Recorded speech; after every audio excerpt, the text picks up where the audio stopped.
ግራ ተጋብቶ ነበር ማለት ነው። ዳግምም እንግዲህ ሲያያት በጣም ደንግጧል፣ ልቡ መጥቷል። ሁሉም ነገር በቃ ተሰምቶት የማያውቀውን ስሜት ተሰምቶት ነበረ ማለት ነው። እሷም እንግዲህ ቤቷ ከገባች በኋላ ስለሱ ስታስብና የት እንደምታውቀው ስታስብ ነበረ ማለት ነው። ያው የእናትነት ሆዷ እንግዲህ የሆነ ነገር ነግሯታል፣ ግን በሕፃንነቱ ስለተለያት ልታውቀው አልቻለችም። 18 ዓመት ልዩነት አለ በመሃላቸው ማለት ነው። ከተለያዩ 18 ዓመት ስለሆናቸው እንግዲህ በቀላሉ ልታውቀው አልቻለችም። እሱም ግን ፊቷ አዲስ አልሆነበትም። ያው የሆነ ስሜት ተሰምቶታል፣ ግን የት እንደሚያውቃት እሱም ተመሳሳይ እንደሷ አይነት ስሜት ተሰምቶታል ማለት ነው። ግን ስለ እሷም እያሰበም ነበረ፣ የት እንደሚያውቃትም ግራ ገብቶት፣ ይሄ ስሜትም ለምን እንደተሰማው ግራ ገብቶት ነበረ ማለት ነው ዳጊ።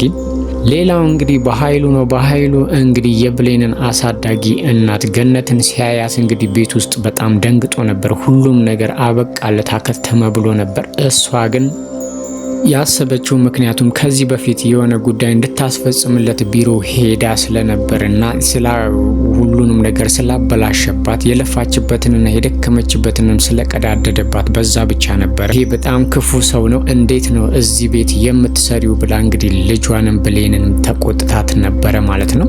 እሱም እንግዲህ በጣም ያው የማስመሰል ስራውን ሰርቷል። ምክንያቱም ሰላም እህቱ ወንድሜ በጣም መልካም ሰው፣ ለሰው የሚያስብና በጣም ጥሩ ሰው ነው ብላ ነው የምታስበው። እሱ ግን ከሷ ከምታስበው የተለየና በጣም ሴጣን የሆነ ሰው እንደሆነ በፍጹም እስካሁን ድረስ አልገባትም ነበረ ማለት ነው። በሆነው ነገር እንግዲህ እውነት ነው ወይ ብላ ስትጠይቀውም እኔ ስፈልግሽ ነበረ ይቅርታ ልጠይቅሽ ብሎ እንግዲህ የብሌንን እናት ይቅርታ ጠይቋት አስመስሎ ሁሉንም አሳምኗቸዋል ማለት ነው። ያው ከምሩ እንዳልሆነ እንግዲህ እሱና ቃል ብቻ ነበሩ ይሄንን ነገር የሚያውቁት ማለት ነው። ይቅርታ ብሎም እንግዲህ የምትፈልገውን ነገር እንደሚያደርግላትም ቃል ገብቶላት ነበረ ማለት ነው። ግን ይሄንን ነገር ከሰላም ስር እስከሚሄድ ድረስ ብቻ ነበረ። ምክንያቱም ሰላም ለወንድሟ ያላት አስተሳሰብ በጣም ትልቅና መልካም ሰው ነው። ለሰዎች ብዙ ነገር ያደርጋል፣ ለሰዎች መልካም ነው ብላ ስለምታስብ ይሄ አስተሳሰቧ እንዳይቀየርና ለወንድሟ ያላት ነገር በፍጹም እንዳይቀየር ስላሰበ ነበር ይህንን ነገር እያስመሰለ የነበረው ማለት ነው። ያው ተሳክቶለታል። እንግዲህ የብሌንም እናትሽን አገናኝሻለሁ እዚሁ ሰፈር ነው ያለችው ብላ እንግዲህ ያው ሰላምን በአካል ስለማታውቃት እንግዲህ እዛው እናቷ ጋር ቆማ እናቷን እየፈለገች ፈልጋ እንደምታገኝላት እየነገረቻት ነበረ ማለት ነው።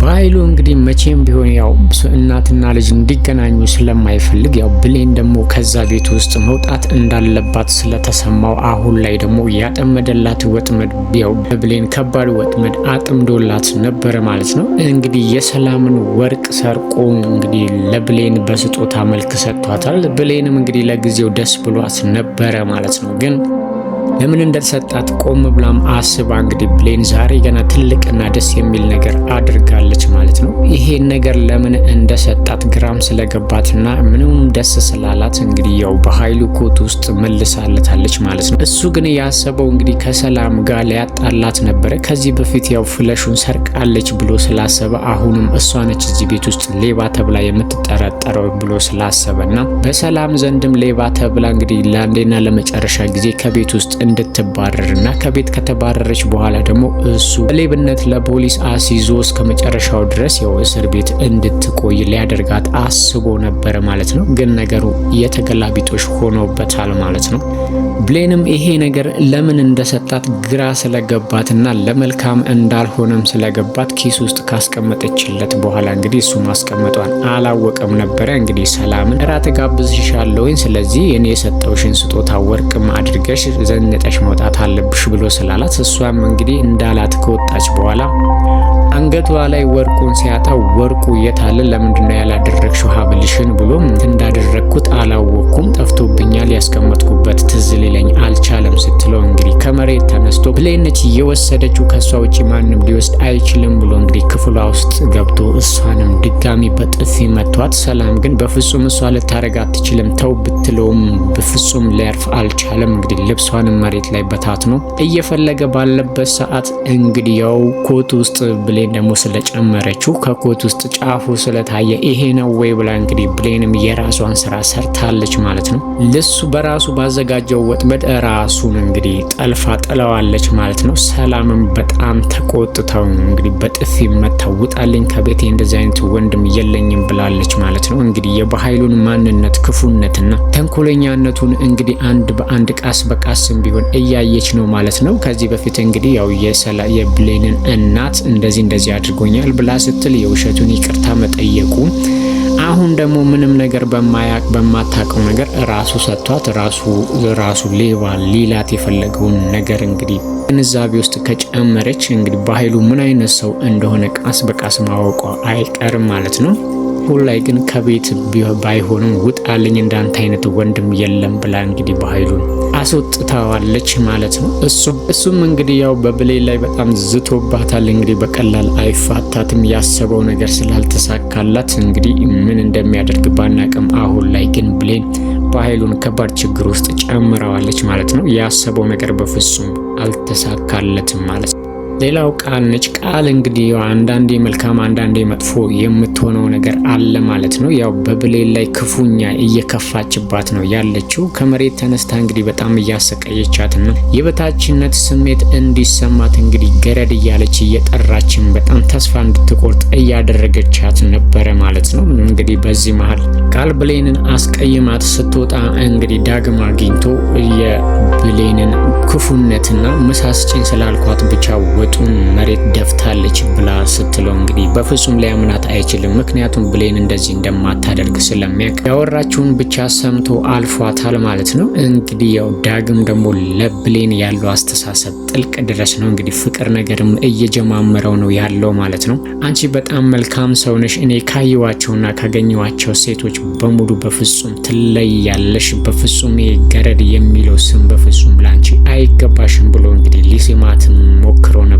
ማለት ነው። እሷም እሱን ስታየው ደስ ይላታል፣ ትጽናናለች፣ ከችግሯ ከሀዘኗ ትወጣለች ማለት ነው። ያው እሷም እንግዲህ ተመችቷታል ማለት ነው። ሙሉ በሙሉ ወደ ፍቅር ባይገቡም እንግዲህ ዳግም አሁን ላይ ለብሌን ያለው አስተሳሰብ ከመጀመሪያው ጀምሮ መልካም ነበረ። እንግዲህ ቃስ በቃስ ወደ ፍቅር እየተቀየረበት እየሄደ ይመስላል ማለት ነው። ሊስማት በሞከረበት ሰዓት ያው እሷ አስቆመዋለች። ያው በክፉ መንገድ ሳይሆን ብቻ በቃስ መቸኮል እንደሌለባት አስባ ነው የሚመስለው እንጂ ይሄንን በማድረጉ በፍጹም አልከፋትም። እንደውም ደስ ብሏት ነበረ ማለት ነው። እንግዲህ ዳግምም ከእናቷ ጋር መተዋወቅ ስለፈለገ ከብሌን ጋር እናቷ ጋር ሄዷል ማለት ነው። ያው እናትዮ እንደሆነች ባያቅም ግን እሷን ማየትና ከእሷ ጋር መደሰትና አብሯት መሆን አስደስቷታል ማለት ነው። እሷ ምንም ቅር ያላት ነገር የለም። አብሬሽ ሊሄድ ሲላት በጣም ደስ ብሏታል። ወስዳም እንግዲህ ቤታቸውን አሳይተዋለች። ቤቱንም ሲያይ እንግዲህ የድሮ ምስኪን እናቴ ጋር በእንደዚህ አይነት ቤት ውስጥ ነበር የምኖረው ብሎ እንግዲህ ትዝታም ጭሮበታል ማለት ነው። እንግዲህ ቃስ በቃስ ወደ ሰላም አሳዳጊ እናት ጠጋ እያለ ነው። እንግዲህ አንድ ቀን መታወቁ አይቀርም። በትክክል ደግሞ ነገሮች ባይገጣጠሙ ኖሮ እሷ ፎቶዋን ልታጸዳ ስታነሳ ባይሰበርባት እዛው ግድግዳ ላይ ፎቶ ቢኖር ኖሮ ፎቶውን ቢያይ እንግዲህ እናቱ መሆኑን በቀላሉ ያቅ ነበር።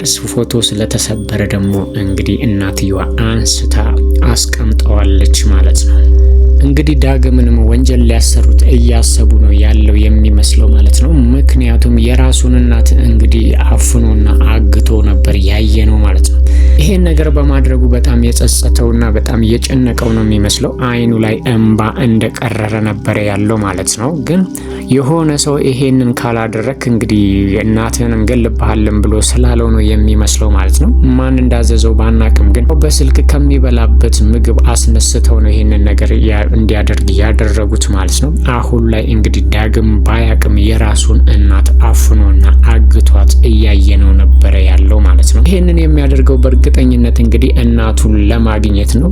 እንግዲህ አንዳንድ ጊዜ አንድ ነገር ለማግኘት አንድ ነገር መጎዳት አለበት ብሎ ስላሰበ ብቻ ይሁን አይሁን ያደረገ ባለው ነገር ግን በጣም ግራ ተጋብቶ ነው ያለው ማለት ነው። የራሱን እናት ለማግኘት ብሎ ሌላ ሰው መጉዳት እንደሌለበትም ቆም ብሎ እያሰበ ያለ ነው የሚመስለው። ዳግም እንግዲህ አሁን ላይ ባያቅም እናቱን በራሱ እጅ አፍኖና አስሮ እያሰቃየ ነው ያለው ማለት ነው።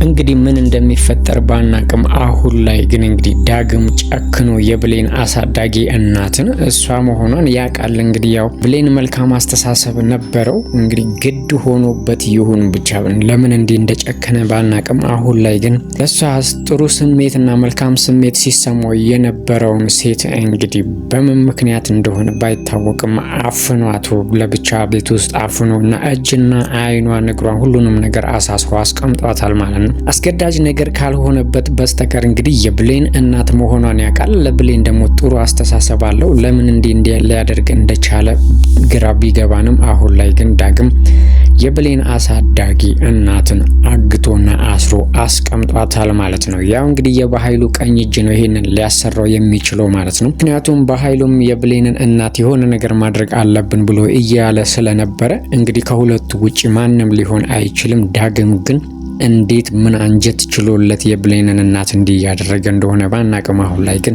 የተፈጠረውን ነገር ወደፊት የምናየው ይሆናል ማለት ነው።